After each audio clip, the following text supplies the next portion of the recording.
Matthew chapter 13 verse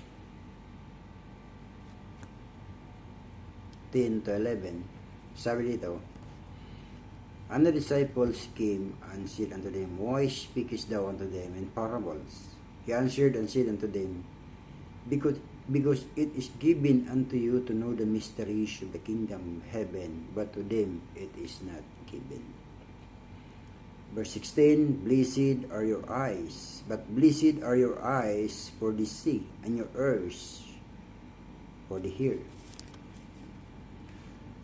For verily I say unto you, that many prophets and righteous men have desired to see those things which ye see, and have not seen them, and to hear those things which ye hear, and have not heard them.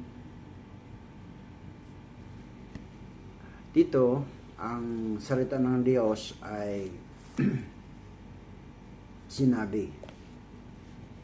Nagtanong ang mga alagad, bakit ikaw ay nagsasalita ng mga talinghaga? Tanong nila sa Panginoon Hesus. Ang sagot ng Panginoon Hesus ay ganito, sapagkat sa inyo ibinigay ang pagkaalam ng mga hiwaga ng langit, ngunit sa kanila ay hindi ibinigay. Mapalad ang inyong mga mata na nakakakita at ang inyong mga tainga na nakakarinig, sapagkat katotohanan sinasabi ko na maraming mga propeta at mga matuwid na mga tao na nagnanais makita ang mga bagay na inyong nakita at hindi nangyari sa kanila, at marinig ang mga bagay na inyong narinig at hindi nila naranasan. Isang pribilehiyo sa tao na ipagkaloob ng Diyos na ang tao ay magkaroon ng pagkaalam at pagkaunawa sa mga bagay ng langit patungkol sa Diyos.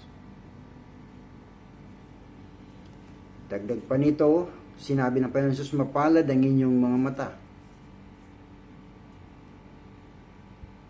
sapagkat nakakakita. Ang tao ay may dalawang uri ng mata, spiritual eye at ang physical eye. Ang physical eye, ito yung nakakakita sa mga bagay na ginawa ng Diyos at sa mga bagay na ginagawa ng tao. Ngunit ang spiritual eye, ito yung nakakakita sa mga bagay ng Diyos at nakakaunawa sa mga bagay na ginagawa ng Diyos. So dito,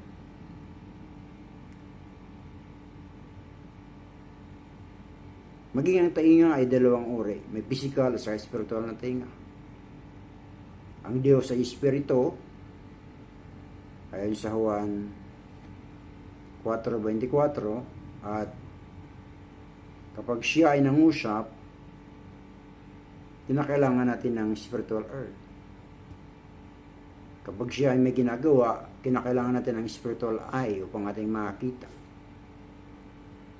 Sumapalad ang tao na mayroon ito. At ang mga bagay na ito, na naparito ang Panginoong Hesus, ito ibinibigay sa mga taong nagnanais.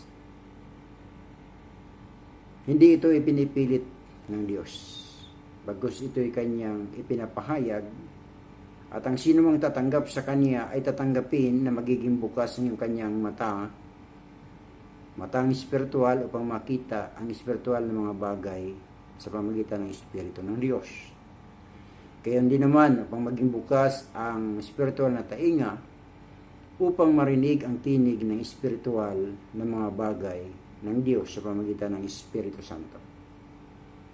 Dito natin makikita na saang grupo ba tayo na bilong ngayon? Maaaring sabihin mong ikaw ay mayroon kang relihiyon. Ang tanong, nauunawa ba ng iyong relihiyon ang mga bagay ng langit? Nakikita ba ng espiritual na mata ng iyong relihiyon o anuman ang iyong paniniwala patungkol sa mga bagay na ginagawa ng Diyos sa kasalukuyan? Naririnig mo ba ang tinig ng Diyos? Ano ang kanyang sinasabi? Ano ang kanyang ipinangungusap sa pamamagitan ng kanyang salita? Sapagkat Kaya ang Panginoong Jesus nagsalita ng talinghaga upang kapag ang tao ay nagpakumbaba, nagnanais na maunawa kung ano ang ibig sabihin din ng talinghaga, sila lapit sa Diyos at sasabihin, Panginoon, ipakita mo sa akin sa pamagitan ng espiritual ano ang nais mo sa iyong mga talinghagang pananalita.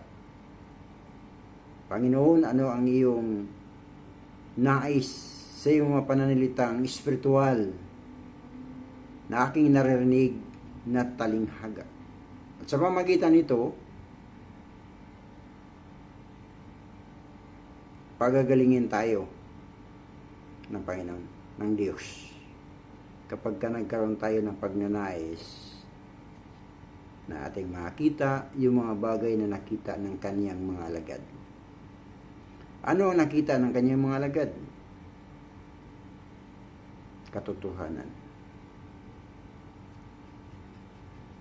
Na ang mga alagad ay natisod. Maraming mga alagad ang sumunod sa ating Panginoon Jesus, ngunit 12 lang ang nanatili. Maraming nagsisunod sa Panginoon. Na ang Panginoon Jesus ay nagsalita ng malitikas ng pananalita. Ang sabi niya, maliban na kanin ninyo ang kanyang laman at inumin ang kanyang dugo, wala silang buhay. Na ang unawa ng mga tao ay literal, nakakainin nila, kakatayin nila ang Panginoon Jesus, kakainin ang kanyang laman, ang kanyang katawan at ang kanyang dugo ay inumin para magkaroon ng buhay. Kaya sabi ng mga alagad is napakatigas ng pananalitang ito, sino ang tatanggap? At ang sabi ng salita ng Diyos sa Juan, mula noon marami ang tumalikod sa Panginoong Jesus at hindi na nagsisunod. Tinanong ng Panginoong Jesus ang kanyang mga alagad, na yung 12 alagad na natira, ang sabi, kayo din ba ay aalis? Sumagot si Simon Pedro na sabi, saan kami pupunta? Ikaw ang may salita ng buhay. At nalalaman namin na ikaw ang Kristo, ang anak ng Diyos na buhay. Yun ang kanilang nalaman. Yun ang kanilang nakita. Yun ang kanilang narinig. Ano ang ating pinakikinggan ngayon? Nakikinig ba tayo sa mga salita ng Diyos?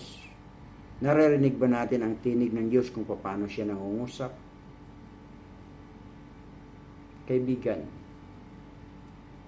napapanahon ng magnilay-nilay saang grupo ka nabilong. Sapagkat 2 grupo ang tinutukoy ng ating Panginoon. Unang grupo, yung nakakakita at nakakaunawa sa mga bagay na ginagawa ng Diyos. At ang isang grupo ay bulag at bingi. Wala silang nakikita sa spiritual na mga bagay ng Diyos, bagamat dilat ang kanilang mga mata. Wala silang narinig sa mga tinig ng Diyos, bagamat meron silang mga pakinig. At hindi nila nalaman ang sikreto ng kaharian ng langit. Ang Panginoon Jesus ay naparito para buksan ang ating spiritual na mata, makita natin ang buhay na walang hanggan. Para makita natin ang katotohanan, at ang katotohanan ito ay nasa ating Panginoong Kristo. Sabi niya sa John 14 verse 6, I am the way, the truth, and the life. The Holy Spirit, He is also the truth. Because Jeremiah chapter 10 verse 10, the Lord is the true God, He is the living God. Totoo, katotohanan na Diyos, Diyos ng katotohanan, at Diyos na totoo, at Diyos na buhay ang nakilala at isinulat ni Jeremiah sa kanyang aklat. Jeremiah chapter 10 verse 10. Nang nakilala ni Juan kung sino si Jesus, sapagkat naging bukas ang kanyang mata, nakita niya kung sino si Jesus, bagamat para sa mga scribe at parsyo, si Jesus ay isang huwad na tagapagturo na nasa ilalim ng impluensya ni Beelzebub ng prinsipe, ng kasamaan. Yun ang kanilang pagkaunawa, yun ang kanilang pagkakilala sa Panginoon. Hindi nila narinig yung salita ng buhay. Hindi nila nakita na ang katotohanan ay nasa ating Panginoong Hesus. Anong nangyari? Hindi nila naranasan ang sinasabi na pagpapala ng ating Panginoong Hesus. Kaibigan, ayos ng Diyos na yung maranasan ng pagpapala nito. Para maging mapalad ang iyong mata na nakita mo ang mga bagay patungkol sa Diyos, nakita mo ang kanyang plano at layunin, narinig mo ang kanyang tinig, ano ang kanyang sinasabi. Sino mang sumampalataya sa kanya ay hindi mapapahamak, kundi magkaroon ng buhay na walang hanggan. Kaibigan, nais mo ba maranasan, mabukas ang espiritual na mata, mabukas ang espiritual na tenga upang marinig mo ang mga salita ng buhay? Makita mo ang mga bagay na ginagawa ng Diyos sa ating kapanahon. Kung yan ang pagnanais mo, sasamahan kita. Dadaling kita sa presensya ng Diyos. Kung ang nais ng iyong puso ay maranasan ang sinasabi ng salita ng Diyos. Sa Diyos ang papuri.